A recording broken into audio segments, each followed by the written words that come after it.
My name is AnneStine, and I am the co-founder and creative director for Brutal Magazine, which is an art magazine that is coming out of New York. And I'm here today to talk a little bit more about art and food as art. I'm also going to throw a lot of fashion into that mix because that is what my magazine is all about, food and fashion. Now, there's no surprise that fashion has looked towards art for a long time in terms of inspiration and collaboration, but food and fashion is a much more recent collaboration.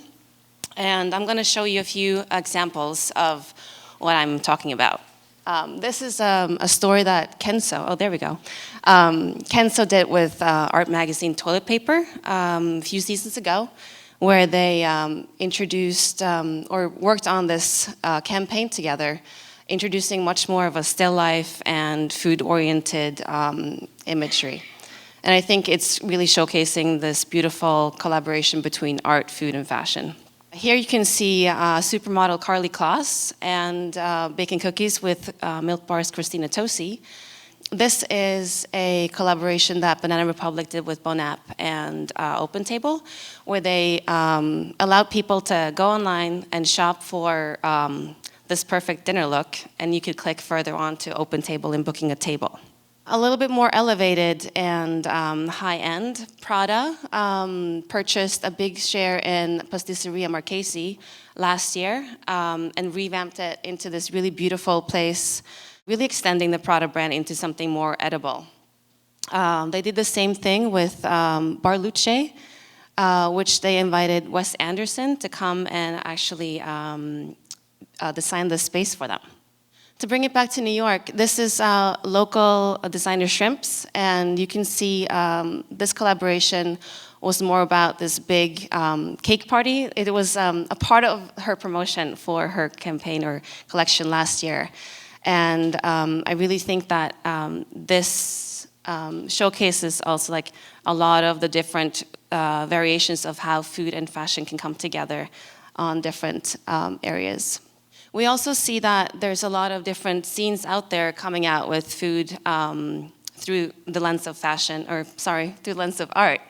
One of my favorites, White Zinfandel, had food as their #1 theme for their first issue. The Gourmand, we all know, is pushing the boundaries of how we see food styling. And Cherry Bomb, again, with their take on fashion and food through conversations with women. But why is this? Why do we see that food is more integrated into this creative content and much more as an art form? Well, I think there's a lot of theories. I think that we live in a food culture we are more interested in, and we seek more information about what we eat and how we eat it.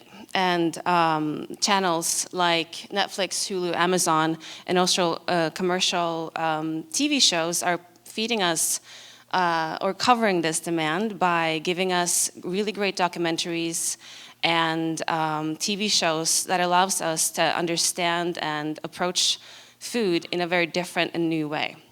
This is creating trends, and I think we all have a relationship with food, whether or not it's coffee and cigarettes or if it's a farm-to-table type of approach.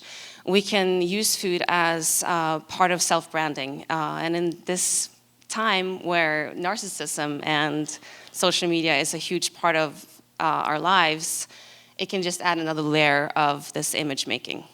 But we do live in a time where news travel really, really fast.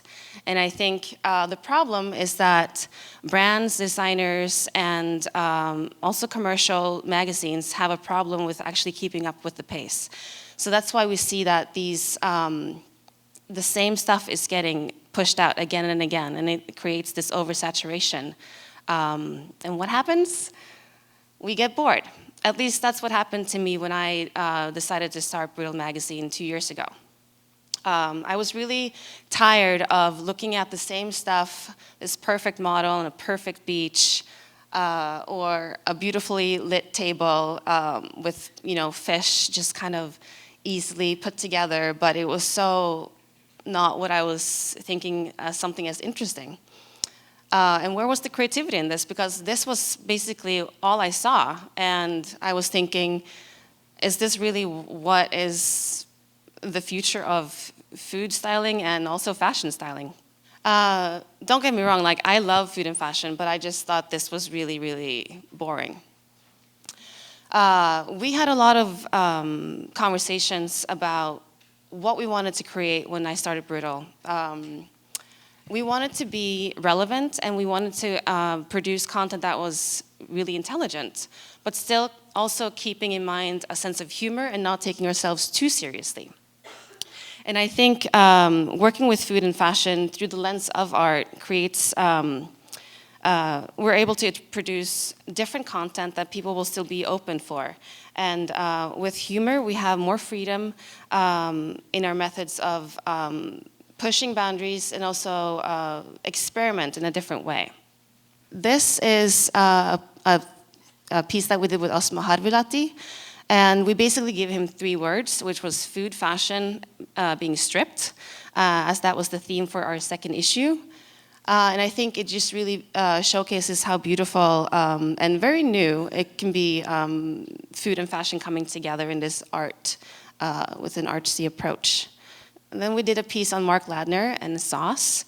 And this was a very easy way for us to kind of go into this very rustic and beautiful universe with a beautiful sauce and a pasta, but instead we chose to be inspired by this mafia films from the 50s, and we created this, guy just really stuffing his face with sauce, which also really emphasizes the, how good the sauce is and the quality of the sauce. One of my favorites for the second issue was this piece that we did with Ivan Orkin, and a piece where he talked to us about flour. And the problem with this project was that, okay, how to shoot flour in an interesting way. I didn't want to shoot ramen in a bowl or show Ivan making the actual noodles. So I found these really beautiful images from the Prada show 2 seasons ago, and we decided to shoot flour, basically just playing with wind and lighting and creating these really beautiful and serene universes with flour and noodles, as you can see here. Smoke was a different story that we did for the second issue with Camille Becerra and Tuka Koski. And I think this also really showcases how you can introduce food through the lens of art in a very different way.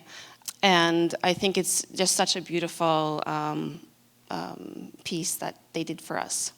This last one is a collaboration that Zoe Crozier did with Caitlin Freeman from Blue Bottle Coffee. She's a pastry chef there, and they are friends. So on their trips, they got very inspired through these images in creating pastries, and in this case, cakes, that really emphasized and brought out the essence of where they were together, which I think is really adorable.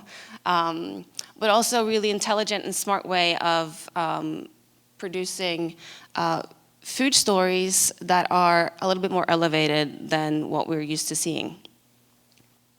I think it's important to create content that is still pushing the boundaries, especially in this day and age where we, or at least I hear that print is dead. And I don't believe that to be true. I just think it's important to think about what we produce and what content that we put out there. So have a great day, and thank you for your time.